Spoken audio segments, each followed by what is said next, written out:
students, so welcome back to my video. So this is the video part number 2 for you, right? On lasers, correct?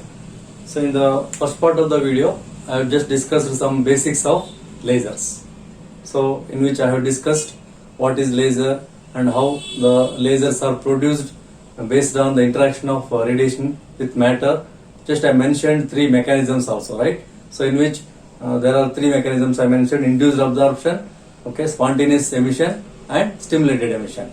And particularly I have mentioned the ordinary lights are produced based on the induced absorption and then spontaneous emission only, whereas the lasers are special, okay, so they are very distinct from ordinary light. So it is possible to produce such a powerful laser light by the mechanism called stimulated emission, okay. So in order to understand the exact process in which the lasers are produced, so we need to understand what is this interaction of radiation with matter, okay. So let us consider that 3 stages one by one. So first of all, in the interaction of radiation with matter, as I told, the first mechanism is induced absorption process, okay. So when you consider the atoms in a matter, okay, atoms are considered as the powerhouses of energy, okay. When the energy is incident on such atoms, so they may excite, isn't it? They may excite to the excited state. And when they lose the energy, so that loss of energy may be emitted in the form of photons, or it may be emitted in the form of heat, etc. Okay. So that is very simple mechanism you have to understand here. So it starts from the mechanism called induced absorption. Okay. So what it says, you see, induced absorption is the absorption of an incident photon. So particularly you have to consider some radiation. So in which there are photon. Packet of energy of the radiation is called photon. Okay. We just consider such a photon as incident energy. So by an atom, incident on an atom, as a result of which the atom makes a transition from ground state to the excited state. So in which you have to understand how the atom makes a transition. Transition is changing of the state. Okay. So from ground state to excited state it is. Okay.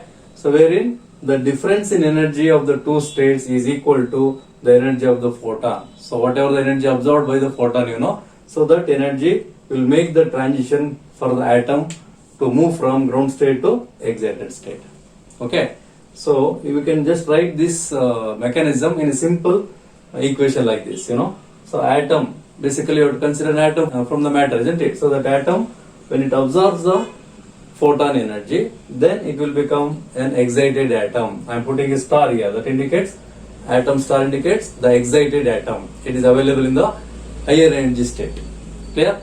Okay, so that is what you can understand clearly with the help of 2 energy level diagrams. Okay, so we have the 2 energy level diagrams like E1 and E2. And here is the photon. So what is the photon energy? H nu is the photon energy. And this energy must be equal to the difference of the energy E2 minus E1. So this much of energy must be incident on any atom in the matter. Okay. So this is what the situation before absorption. That means we are considering an atom A in the ground state. Okay. So before absorption. So the moment you incident the photon, it starts absorbing that energy. Okay. Immediately what happens? The atom has to change its state from ground state to excited state. Okay. So this is the transition. Okay. Transition of the atom from ground state E1 to E2. So then we can consider the atom A is now here it is. Okay. So considered as the excited atom. Right. So this is the situation after absorption. Clear? Okay. Now, so if I consider A is the atom in the ground state and A star is the excited atom after induced absorption, then we can write the mechanism of induced absorption as A plus H nu, okay, tends to A star, where A star is considered as excited atom. Okay. So this H nu is the amount of energy of the photon absorbed by the atom. That's it. So this is a simple mechanism takes place when the radiation interact with the matter. Okay. Of course, matter consisting of so many atoms. Okay. We are considering only one atom. How the atom interact with the one photon. That's it.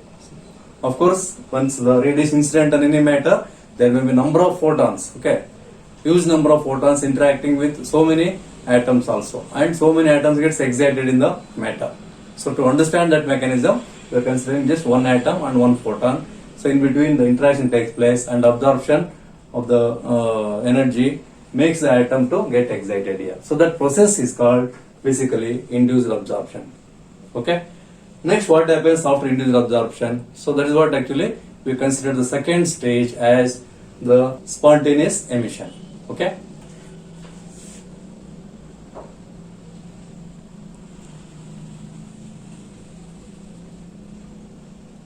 Now look at the second stage of the interaction of radiation with matter. So after induced absorption, normally the spontaneous emission occurs. Okay. So this is the mechanism called spontaneous emission. So because once the atom absorbs some energy, so as I told, it is going to the excited state. Okay, it is available in the excited state due to the absorption of some energy by the photon. Okay. So when the emission takes place, emission means in this case, you have to understand again there is emission of photon. How that photon is again re-emitted to the surroundings. So that process is called actually spontaneous emission here. Okay. So look at here, spontaneous emission is the emission of a photon again. Okay. It is not absorption, it is a emission of the photon by the atom. So when an atom in the excited state, you know that already the atom is in the excited state. Okay. From that excited state there is a emission of photon. So when an atom in the excited state makes a transition to the lower energy state, so that is called actually downward transition. Okay.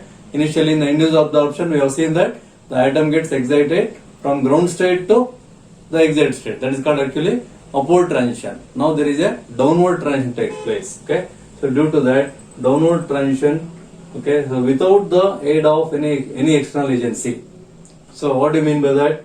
So in order to undergo that downward transition, the atom is losing the energy by itself without the external agency, without the stimulus. Okay, no external stimulus is acting on that excited atom. So by on its own, the atom is undergoing transition to the ground state for the emission of such a photon here. Okay, so that is why. So we can consider here this process, particularly this spontaneous emission process occurs on its own. You have to understand that it occurs on its own because the excited states are inherently unstable.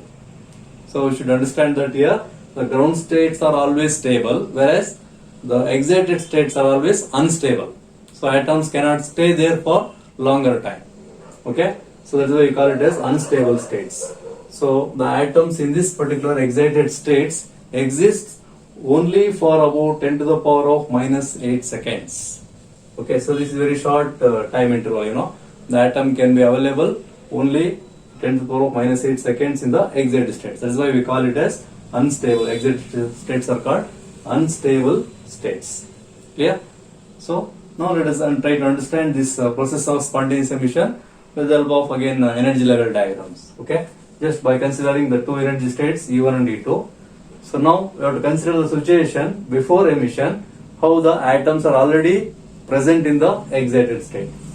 Okay, so because this process occurs only after induced absorption. So in case of induced absorption, the atom is excited and sitting in the excited state. Okay, just consider that stage. So atom is already in the excited state now. Okay, so that is the situation before emission. Now after emission means what? So the atom has to come down from excited state to the ground state here. Clear? So it has to come down from excited state to ground state as a downward transition.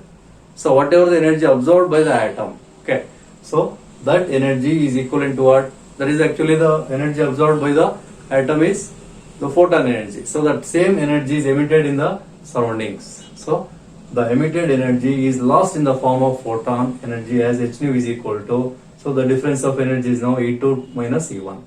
So that is what you have studied in the simple theory that is called Planck's theory. Okay, black body radiation theory, right? So the absorption of energy and then emission of energy by the atom takes place here without the influence of any external agency. So now the same situation can be written schematically as, see, atom is already in the excited state and undergoes transition to the ground state and gives the atom in the ground state so that it becomes a normal atom now with the emission of a photon. Okay, that loss of energy absorbed by the atom is re-emitted back to the surroundings as a photon energy again. So we write it as A star tends to A plus h nu. What is the D and A star? A star is excited atom. A is the normal atom in the ground state. Okay, and this H nu is the difference of energy states, E2 minus E1. That energy is called now emitted photon. It is not the absorbed photon, it is the emitted photon by the atom. Okay, so that's what actually happens in any matter when the interaction of radiation takes place with the matter. Okay, so atoms will not stay their energy with them always. Okay, so whatever the energy absorbed, within 10 to the power of minus 8 seconds, they will re-emit the energy to the surroundings by themselves. Okay, so that kind of energy emitted may be ordinary light. So in the process of emission of ordinary light, so this spontaneous emission may occur, but not the emission of laser light. Okay, so in order to get the laser light, you have to continue further. So what is the next mechanism takes place when the interaction of radiation takes place with the matter? That is called actually the stimulated emission. Okay, so let us discuss that part now.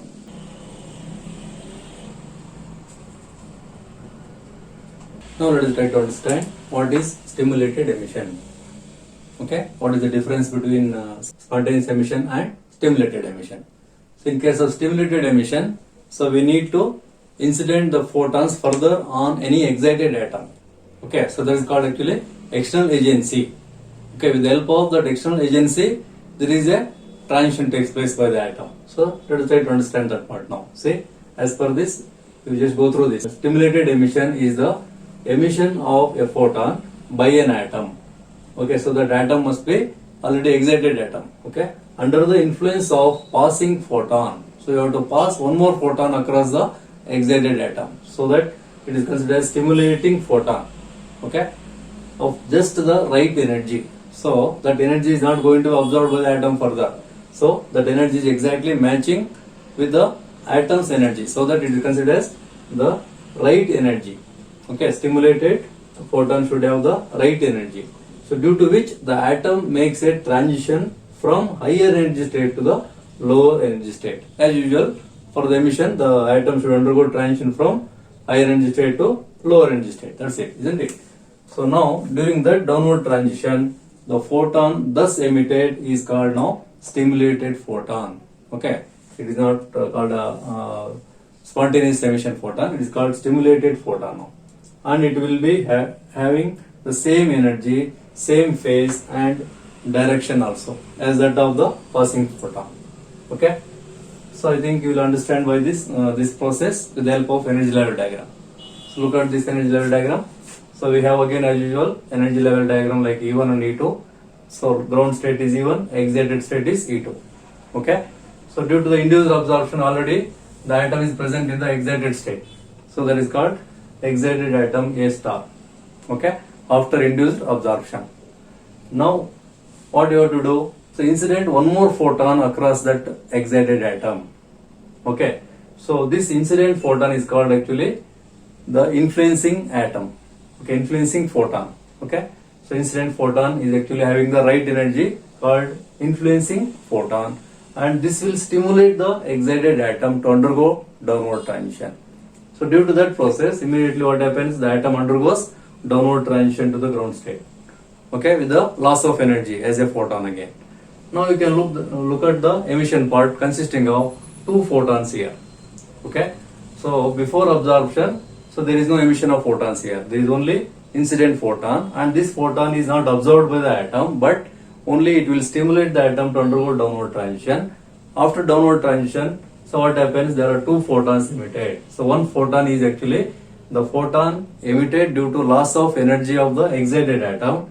The other photon is, so it is just incident photon only. Okay, just passing photon. You call it as passing photon. So both these two photons are now traveling with the same energy, same frequency, and in the same direction. Okay, and hence the photons are said to be traveling in the coherent state. Okay, we'll come across that what is coherent. Coherence in the sense the atom should not travel in different direction. They should have all the time frames. They should travel with the same phase. Okay, then we call it as coherent beam. Okay, so we are able to get the coherent beam in case of stimulated emission process, and hence such a emitted radiation we can call it as laser light, because laser should be highly coherent. So it is possible only in the process of stimulated emission. Okay, So you can write this process now as atom star, that indicates excited atom in the excited state, plus photon. Okay, so this is the influencing photon and gives rise to the atom in the ground state, okay, normal atom, plus 2 photons here. Okay, so A star plus h nu is the incident photon energy, gives rise to normal photon in the ground state, plus 2 photons. Okay, so this is 1 photon, and the excited atom also losing 1 photon, so you get the 2 photons, so 2 times of the photon energy h nu.